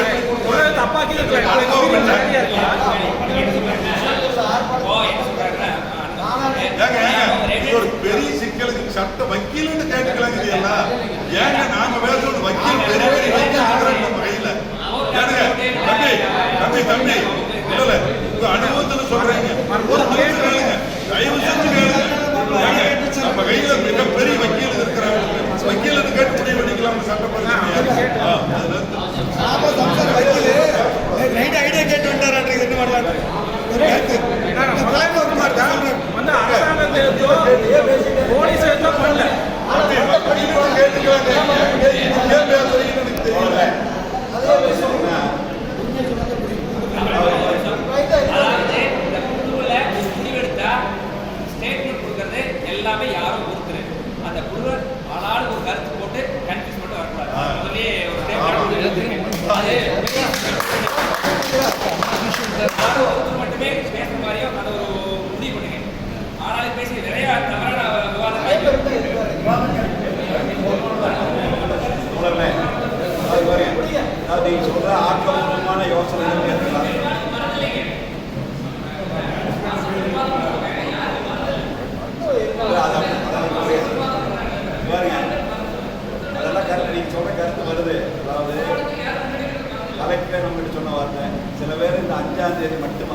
மற்றபடி எதுவும் இல்லை. இதெல்லாம் அவங்களே எல்லா விவரமும் வந்து அவங்களே வச்சுட்டு பேசிட்டு இருக்காங்க. ரெண்டாவது நான் சொல்கிறது என்ன, சில நம்ம கிட்ட பொறுத்த வரைக்கும் என்ன, நான் சில விஷயத்துக்கு வெளிப்படையாக சொல்லிட்டாரு. நான் இது இப்போ நம்மளுக்குள்ள விவாதிச்சுட்டு போயிட்டு நான் வந்து சில அமைதியான முறையில் நம்ம நியாயமான முறையில் கோரிக்கையில் வழியும் டேபிள் தட்டுறது அந்த மாதிரி சிலதெல்லாம் பண்ணும்போது நமக்கு நெகட்டிவ் ஆகிறதுக்கு அதெல்லாம் காரணம். இப்போ நான் போய் அங்கே போய் டேபிள் தட்டுறதோ அவன் வந்து மரியாதைக்குறதோ பேசுகிறதோ அது அவசியம் இல்லாது. அந்த மாதிரி விஷயங்கள்லாம் வேண்டாம், அது பார்த்துக்கலாம். இப்போதைக்கு இதெல்லாம் போய் நம்ம பேசிக்கலாம், நம்ம அப்பப்போ வாட்ஸ்அப் பேசிக்கலாம். எந்த கருத்து இருந்தாலும் நீங்கள் தாராளமாக சொல்லலாம், அது காது உங்களுக்கு கேட்கலாம். நீங்கள் சொன்னதில் இருக்கிற நல்ல யோசனை ஆன்லைனில் நம்ம கோரிக்கையை சார்ட் அவுட் பண்ணிவிட்டு அந்த 4-5 கோரிக்கைகளை வந்து நீங்கள் சொன்ன மாதிரி பெரிய அளவுக்கு மறுபடியும் கூட வந்து இப்போ நம்ம 5 கோரிக்கைகளை மையப்படுத்தி அதை நம்ம சார்ட்டாக போட்டு அதை வந்து ஆன்லைனில் நம்ம போடலாம், அவங்களுக்காக மற்றவங்களும் போடலாம். அதை ஒரு 1000 பெட்டிஷன் கூட அனுப்புவோம். கோபால் சொன்ன யோசனையை நம்ம வந்து நம்ம முடிவாகவே கூட எடுத்துக்கலாம். இந்த பத்திரிகை சொல்கிறதோட ஆன்லைனில் புகார் பண்ணி அனுப்புறது அப்படிங்கிறது கவனித்து வச்சுக்கலாம். வேறு நல்ல யோசனைகள் இருந்தாலும் செயல்படுத்தலாம். மக்களை சந்திக்க போகும்போது நம்ம ஒரு 10-20 பேர் போனோம்னா நல்லா எல்லா இடங்களுக்கு அந்தந்த பகுதிக்கு போகும்போது இருக்க வைங்க, பேசிக்கலாம். அது நோட்டீஸ் எல்லாம் போட்டு மற்றதை பேசலாம். தொடர்ந்து நம்ம இதை வந்து ஒருங்கிணைச்சு செயல்படலாம். எல்லாத்தையும் எனக்கு செயல்படலாம், விட்டு போகலாம், பண்ணலாம். இதில் வந்து விருப்பு வெறுப்புகளாக நாமளும் செய்யறதுங்கிறத இல்லாமல் இந்த போராட்டத்தில் ஜெயிக்கிறதா அதை அந்த நிமிடம் செயல்படலாம் அப்படிங்கிறது. எவ்வளோ சரி சொன்னாலே நாங்கள் கூப்பிட்டுருப்பேன், நான் பேசிட்டு நாளைக்கு அமைச்சர்கிட்ட பேசிட்டு அவங்க சொல்கிற நிலையை கொடுத்து நாம் இந்த ஐடென்டிஃபிகேஷன் பண்ணுறோம். நாம் அட்வொகேட்டு பேசிக்கலாம். நீங்கள் நல்லா இது கூட சொல்லுங்கள். நம்ம எல்லாம் தொடர்ந்து இருக்கிறவங்க நல்ல யோசனை எது வந்தாலும் சொல்லுங்கள். அதனால் வந்து இந்த முடிவு வந்துட்டு நம்ம அதையவே வந்து இணைஞ்சு பண்ணலாம். ஆன்டிசிபேட் பண்ணலாமா பேசும்போது என்ன பண்ணலாம் பேசிட்டீங்களாவே வாய்ந்திருக்காங்க அப்படிங்கிறத நீங்க சொல்ல நல்லா இருக்கு, சொல்ல நல்லா இருக்கு. கோயம்புத்தூர்லயோ கோபிலையோ கொண்டு வச்சுட்டான்னா அவனுக்கு அதிகாரத்தை கையில் எடுத்தாச்சு, தெரிஞ்சுக்குங்க. இந்த எஃப்ஐஆர் அவனுக்கு அதிகாரத்தை கொடுத்துட்டு அப்புறம் நீங்க யார் எவ்வளவு பெரிய வக்கீல வேணாலும் பாருங்க. ஏன்னா நாங்க அன்னாடு அன்னாடு காலையில போக்குவரத்து ஹைகோர்ட். நீங்க இதுல அவர் சொல்ற மாதிரி வீரம் தலைவர் சொல்ற எனக்கு மாறுபட்ட கருத்து. வழக்கு போட்டான்ல, வழக்குக்கு நாம சட்ட ரீதியா மூவ் பண்ணோம். அது கோழைத்தனம் அல்ல, நமக்கு சட்ட உரிமை. எனவே பிரச்சனைகளை பார்க்கிற போது வீரா ஊருக்குள்ள பேசிக்க பயிற்சி அதெல்லாம் இல்லை. இது அரசோட மோதிரத்தில் ஒரு பக்கம் பேச்சுவார்த்தை, இன்னொரு பக்கம் சட்டம், இன்னொரு பக்கம் மக்கள். இந்த மூணையும் ஒருங்கிணைச்சே கொண்டு போகணும். மந்திரி சொல்லிட்டாரு நம்பிக்கிட்டு வந்தாலும் வந்து பிடிச்சிட்டு போயிடுவேன், அல்லது போலீஸ் கண்டு பிறண்டுக்கிட்டு போனோம்னா துரத்தி விட்டுருவேன். எதுக்கும் பயக்க வேண்டியது இல்லைங்க. நாளைக்கு வக்கீல கேட்டுக்கலாங்க, கேட்கறது இல்லை. எப்படி எடுக்கலாம், எடுத்தே ஆக வேண்டிய கருத்து திரும்ப பெறவே முடியாது. அடி சொல்றேன், ஏன்னா அது சட்டம். அது அப்படி இந்த வக்கீலா இருக்கு. இப்போ ஊர்ல போட்டு யாரு சொல்லி அவளுக்கு பெயில் எடுத்து கையெழுத்து போடுறத அதுக்காக தானுங்க. என்ன வழக்கு கூப்பிடுற சுதந்திர போராட்டம் எத்தனை வழக்கு பார்க்குது. வழக்குக்கு நீங்க பேசுறீங்கன்னாவே நீங்க பயந்துக்கிட்டீங்கன்னு அர்த்தம். வழக்குங்கிறது நம்மளை கலந்து சொல்லாது பார்ப்போம். அப்புறம் அமைச்சர் புரிஞ்சுக்குவாரு.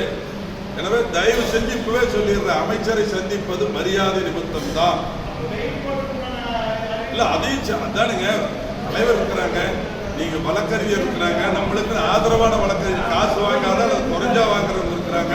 அவசரம் பட வேண்டியதில்லை. ஒரு நிமிஷம் இருங்க, நீங்க அவசரம் பட வேண்டியதில்லை. இந்த மாதிரி வழக்கெடுத்து நடத்துறதுக்குன்னு விருப்பம் உள்ள வக்கீல் இருக்கிறாங்க. இந்த மாதிரி வழக்கு கிடைச்சா பணம் வாங்குறதுக்கான வக்கீல் இருக்கிறாங்க. நம்ம ஆறு எடுக்கிறதுன்றதுல எங்கேயாச்சும் எடுத்து அமைத்து விட்டான்னா 1 லட்சம் 2 லட்சம் ஆகுதுன்னா வேண்டாம், ஆள் இருக்குது, நைட்டு பேசிடுறோம். தெளிவா சொல்லிடுறோங்க. 42 பேர் அமைச்சர் அதை செஞ்சிருவார். அரஸ்ட நிறுத்தி வச்சிருவாங்க, வெயில் மூலமா க்ளோஸ் பண்ணி சொல்லுவாங்க. அதாவது பிரச்சனை இந்த ப்ராசஸ். அமைச்சர் அதை சந்திக்கிறது சரி, அவரை பார்த்தே ஆகணும். அவங்க நிறுத்தி விடுவாங்க. போராட்டத்தை நாம் எடுப்பதை யாரும் கேட்க முடியாது. அப்பதான் அவர் சொல்லுவார். எனவே இதுக்கு குழப்பமே வேண்டாம். ஒரு தலைமைக்குள்ள இருக்கிறாங்கன்னா அவர் வழி நடத்துத்தானே அனுபவத்தில் தான் இருக்குது. நீங்க உங்களுக்கு சந்தேகங்கள் வர்றது நியாயம். போட்டானே நானெல்லாம் நினைக்கவே இல்லை, வந்து அதிர்ச்சி ஆயிட்டு. அதனாலதான் நான் கொஞ்சம் கொதிச்சுட்டேன். 42 பேருக்கு மேல வழக்கு போட்டுருக்கிறேன்னா இது க்ளோஸ் பண்றான்னு அர்த்தம். முடிவெடுத்துட்டாங்க மேல. எனவே நீங்க இனிமே மேல இந்தியாட்டெல்லாம் பேசிட்டு இருக்க முடியாது. ஆபீஸ் க்ளோஸ் பண்றாங்க பாருங்க, உங்க மேல கேஸ் போடுற விட்டுருங்க. ஒரு ஆபீஸ இதுக்குன்னே கால் கட்டி வச்சு போட்டு அதை தடுக்கிறான்னா என்ன இருக்கா, ஓட வெளியுங்கிறான். அப்ப முடிவு பண்ணி இருக்கிற, அப்புறம் அவங்ககிட்ட போய் அரசாங்கம் இரும்பு பல்ல நம்மளுக்கு வெறுங்கை சும்மா சொல்லலாம். எல்லாம் கொஞ்ச நேரத்தில் அவங்க இடத்துக்கு போய் அப்புறம் திரும்பி போடுறதுக்கே பிரச்சனை. அரசோட பயந்துக்கிட்டு மூவ் பண்ண வேண்டியது இல்லை, அதுக்காக கால் விழுக வேண்டியது இருக்குல்ல, நம்ம உரிமை அது அந்தந்த முறையில் கொண்டுகிட்டு போகலாம். ஒத்துழைச்சு எல்லாரும் சொன்னீங்க, சொன்னார்ல ஒருமித்த கருத்தா இருக்கலாம். இவர் எந்த அறிக்கை கொடுக்குறதுனால சேகர் இருக்கிறாங்க, ஒரு குழு போட்டுக்கிட்டு நாங்கள் அப்படித்தான் ஒரு பெரிய போராட்டம் நடத்திட்டு இருக்கிற. காலையில் கான்ஃபரன்ஸில் வயசு பதிவுகள் எங்கள் பேரில் வந்துக்கிட்டே அது பார்த்துருப்பீங்க. எந்த மாற்று கருத்து வராது. ஒரு டீம் நீ போட்டு அதன் மூலமாக செய்திகள் வருது. மாற்று கருத்து தயவு செஞ்சு இருந்தால் பொது வெளியில் போட்டுறாதீங்க, அது எதிரிக்கு சாதகம். இந்த மாதிரி கூடும்போது பேசுகிறோம். பொது வெளியில் வாட்ஸ்அப்பில் ஃபேஸ்புக்கில் மாற்று கருத்தை விமர்சனங்களை தயவு செஞ்சு நீ வைக்காதீங்க. ஃபோர்ஸில் வந்த நான் அந்த கவலையோடு வந்து எல்லாம் ஒன்று சேர்ந்துட்டான். நீ ரெகுலேட் பண்ணிடலாம். இது நீண்ட போராட்டம், நல்லா நினைச்சுட்டு இது 1 வருஷம் இல்லை 2 வருஷம் இல்லை, இது நான் காலத்துக்கு நான் போராடிக்கிட்டு இருந்தாலும் அவன் பித்தம் பண்ணிக்கிட்டு இருப்பேன். நீ தூங்குனீங்கன்னா கல்ல போட்டுருவேன். எனவே பதட்டப்பட வேண்டியதில்லை, எல்லாம் எனக்கு செய்வோம்.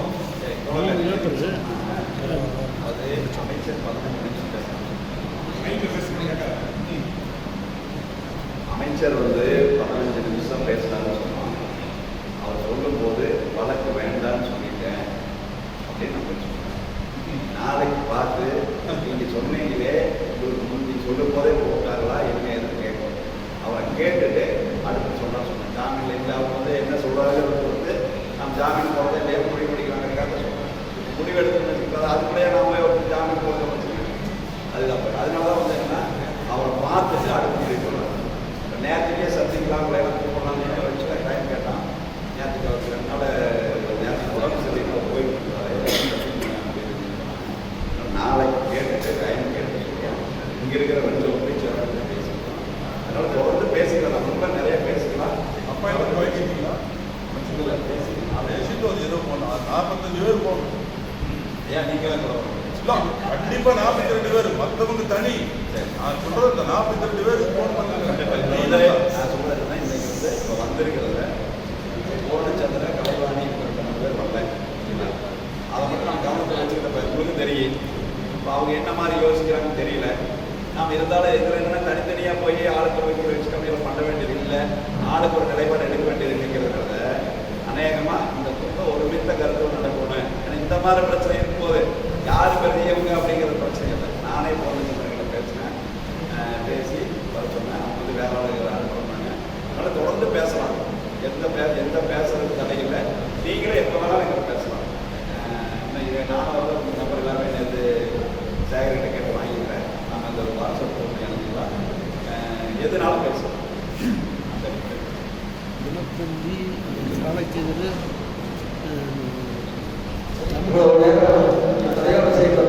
போராட்டத்தை பற்றி வரும்போது மக்களை மிகப்பெரிய போராட்டம் மட்டும் வழக்கு உபயோகிக்கிறாரு அப்படின்னு அவரே